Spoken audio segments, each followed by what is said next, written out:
Hey everyone, it's Amanda and Laura, your head chicks here, and we are here for our weekly recap. Sorry, Laura, I said your name and I cut you off and didn't even get to say hi. Hi. Hello. What the heck? I'm even wearing lipstick today. I feel a I little know. fancy. I know Well, you. I was recording You some look festive. videos for our upcoming challenge, our Fit Chicks challenge, which we'll give you a little more insight on later. But so yeah, I'm wearing the pretty lipstick for anyone who's watching the video. I'm wearing my usual, what is it? Chapstick. Lisette chapstick. That's all I wear. I know I'm so I don't even own lipstick. Like it's so weird. Anyways, actually, no, it's not true. I bought one when I did the Jillian Michaels interview. Well, you That's gotta look fancy for that. I had to. I know. It was like a pressure. Anyways, hi everyone. Let's get back to what we're supposed to be talking about. So this week we are supposed to be talking about, and what we are going to be talking about is the podcast interview that we did, that I actually had this week. I did an interview with Jill Hewlett, and she is a brain fit expert.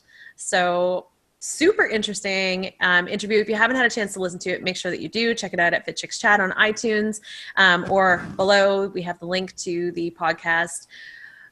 In the interview, we were talking a lot about basically like the correlation between like how your mind affects your body. And also she was giving us really cool, actionable ways that you can, get your brain to engage a little bit more to help you actually physically feel different. So when people wake up in the morning and they have that like foggy head, I feel like I have that all the time.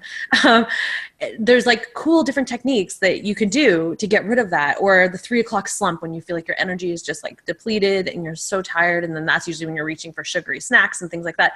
There's other ways and there's physical things that you can actually do. And they're super simple, like just like breathing techniques and hand techniques and stuff like that that you can do that will actually change your energy within your body and help you get more focused. And when you're more focused, you have a fitter brain. So really cool stuff. But what I want to talk to you about, Laura, is the whole idea of how your brain and your body are connected. Because I think that it's one of those things, like we all know that like our mind body connection is there, but oftentimes we kind of overlook it. Like we kind of just like, I don't know, we just don't really pay attention to it. Right. And like, you actually have this one really cool sort of example idea that I love, and you talked about it before about how like your brain affects your body. And so if you can share that in terms of the whole lemon thing, I'll Yeah. include it, the lemon scenario. So I love this topic because this really is applicable to what we always talk about at Fit Chicks, which is the holistic approach to health. And when you look at the holistic approach, it really means looking at the whole person and the whole body. There's not just one area of your life that you can be healthy in if one is out of balance. It all plays together. So one of the examples I like to use is at like workshops and retreats is think about, like, close your eyes and think about lemons. So I walk through a bit more of a visualization technique of getting into a bit deeper of, you're in your kitchen, like what you actually feel like, what you see, the smell of lemons. But even right now, my mouth's starting to water. But if you find yourself thinking about a lemon, think about what it's like to bite into a lemon, your mouth will actually physically start to water. Yeah. Because it's anticipating, it's feeling that the sourness. Also, it's memory, because if you've ever eaten a lemon, your body knows. Like right now, sorry, I'm getting all sloppy mouth. I'm like, weird. But it remembers what it's like. But it's such a physical representation of how just what you're thinking about. Like there's no lemons around us. I'm not smelling a lemon. I'm not seeing a lemon. You're not But tasting now, a lemon. I'm not tasting a lemon. But just because I'm thinking about it, my body is having a reaction. Yeah. And I love that example because when we're talking about things like stress or mind-body connection, it just is a way for people to actually say, okay, well, it's true. The mind can actually affect us on, like, we can actually have a physical reaction. And when it comes to stress, usually that reaction is very tight, physically constricting. You can't breathe. You feel fatigued. You feel anxious. You feel all of these things. And it's all just coming from your thoughts. Yeah. So that's where I think that's a really good example. And I think this topic is really important because really, if we can't retrain what's between our ears, we will never have a healthy body. Exactly. No, exactly. And I think that's why I love like the program that that Jill Hewlett has, that is the Fit Brain, that's what it is, Brain Fit, is, it's so important because it teaches you simple techniques to just retrain your brain to start basically being more aware, being more sensitive to your thoughts, being more conscious of how what you're thinking is going to affect your body and how to use your body to affect your brain. Right. And so I think it's something that people don't really think about that often, but it's something that is so important to actually think about. And like, I even think about, your example is amazing. And I think when we think about stress or we think about anxiety or anything like that, like whenever I have those kind of feelings, like I get like that anxious feeling in my chest, my stomach, like if anyone can relate, like you get like stomach, sometimes like you get cramping, sometimes you have to go to the bathroom. That's what happens to me usually, is like instant diarrhea. I know. It's seriously, like as soon as I'm in a scenario that makes me uncomfortable, it's like insta, like I can't help it. But that actually goes back to, because when your body is like uncomfortable, or when you're going through any of that, the process, the fight or flight, it's actually... That's probably TMI, but sorry, guys. I don't think it is. We talk about poop all the time on the podcast. Yeah. But it's like when your sympathetic nervous system is fired, which is when you're in that fight or flight. So if you're feeling upset about something, usually you want to get out of that situation. Totally. So how do you get out of it? You either have to run or you have to punch somebody in the face and get rid of them. Yeah. But one of the actual, not side effects, but to help you be able to move quicker, systems a lot of times either shut down, so you get constipated and your digestion slows down, or you get rid of everything that could be weighing you down so you can move faster. So that's why actually you would get diarrhea, or some people throw up, or whatever it is that could be a response that you're trying to, lighten the load so you can move quicker in a sense.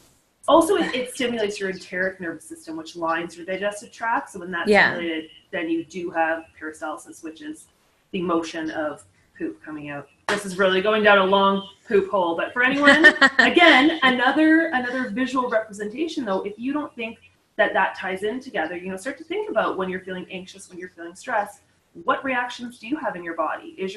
Are you having diarrhea? Are you feeling nauseous? Are you getting constipated? Are you breaking out? Like, those are all things that are happening because of emotional stress that's causing a physical reaction. Mm-hmm.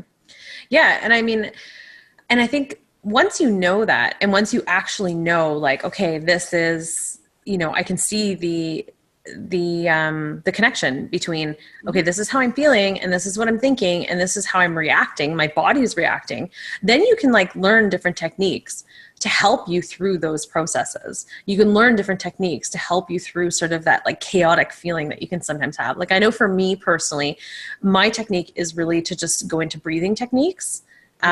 Which is like, being very mindful of my breath. So breathing really deeply in through my nose, out through my mouth, calming down my central nervous system and taking really like full breaths. So I actually breathe into my stomach, not just shallow breaths in my chest. So I breathe nice and deeply. And that's probably my number one, is just to really get deep breaths. The other thing that I like doing is the pressure point system, which Laura, I know I've shown you before, but it's like when you take your thumb on your left hand and you press into your palm of your I love that right and then left. What is wrong? Yeah, right and left. I still do this thing with L. I know, I was fingers. I'm like, which one's my left and right hand? I swear I know what I'm talking about. Right? So right hand, left palm, and then I press in here and I hold, and this is proven in Chinese medicine. It's proven that what it does is it helps break up the energy going towards your heart. So like all of your meridian lines. So it's basically just like taking some of the energy and reducing it. So I do this oftentimes if I'm feeling really anxious. But if I'm not able to do that, or if I'm just in a scenario, like if I'm holding my daughter, for example, like what was happening last night where she was being sick and she was projectile vomiting all over me, and I couldn't just stop and like do this to kind of calm down. Instead, I had to hold her and let her be sick all over me. So while I was doing that, I was just breathing and I was trying to calm her. I was trying to stay calm so I can keep her calm as well, right? So I was doing really deep breaths and just rubbing her back and breathing. And it helped me too, because I don't want to be in a stressful state trying to help her, right? Completely. And so what would be your technique if you do have one that you go to, like your go-to in terms of like anxiety, stress, or like any kind of like when you feel those feelings creeping up, the diarrhea is creeping up, what do you do? Well, the diarrhea, the first thing that I do is kind of similar, like, because I think all of these techniques bring you to the present. And by bringing you to the present, a lot of times stress is caused by that anxious brain, the hamster wheel in the brain. And a lot of times we're freaking out about things that haven't happened yet, or we're overanalyzing situations that are happening. That's you, for sure. Totally. So it's one of those things where it's like you have to stop it in its tracks. Well, I have to stop it in its tracks. So as soon as I feel that kind of like tornado starting of like going down the rabbit hole, I literally, I try to say to myself, live with love. And it's been my little saying that I'm saying for the last little while, but you and I both, which is so interesting because we didn't even know that we were each doing that. I know, but it's just like everything, just keep it on the positive. And as soon as you just kind of check yourself, it's the same with negative self-talk. As soon as you check yourself and you just bring it to like, okay, wait a second, I'm aware that I'm about to go down and I'm changing it to a positive by talking about love. Then for me, right away, I stop. I know, okay, Laura, stop. And then I have a little conversation with myself, actually. I'm like, okay, you're not going there. We're not going down like crazy town. And just stay focused on what's happening in this moment. And it's funny because it's the same thing when it comes to working out. Like when I'm doing my workouts, lifting weights especially, because you really want to be aware of what's happening in your body. And the benefits of the mind-muscle connection is, and again, bringing you back to the present. So I try not to have distractions. I try to think about what the feeling is in my muscle. I try, and if my brain starts going off again, I try to bring it back to the present and focus on what I'm doing. So it's training the brain. It literally is like you have to train your brain the way you train your body so it doesn't go all over the place.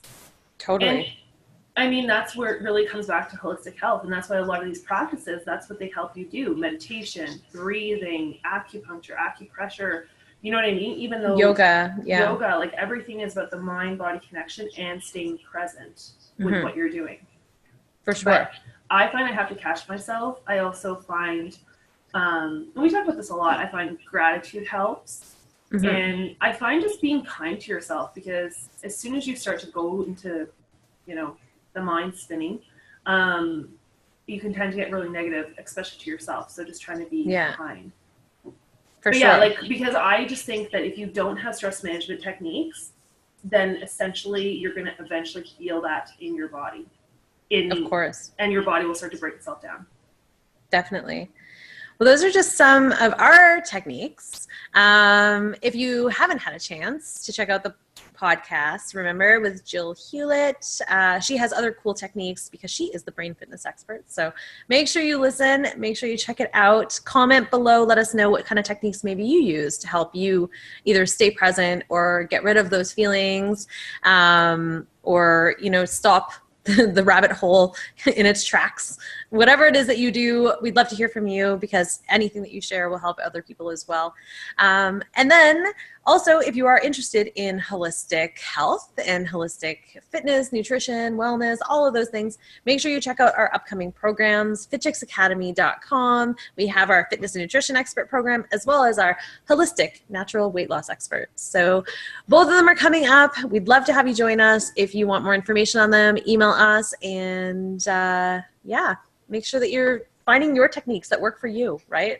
These are just ours, but if you can find something that works for you, that helps you kind of like stay present and reduce, I want to just say reduce the diarrhea feelings, because that's pretty much what happens to me. We apparently are obsessed with diarrhea and vomit today. I know. If you want to reduce that feeling of anxiety or any kind of stress in your body, find what works for you and just keep practicing that, because once you practice it, you'll just get better at it.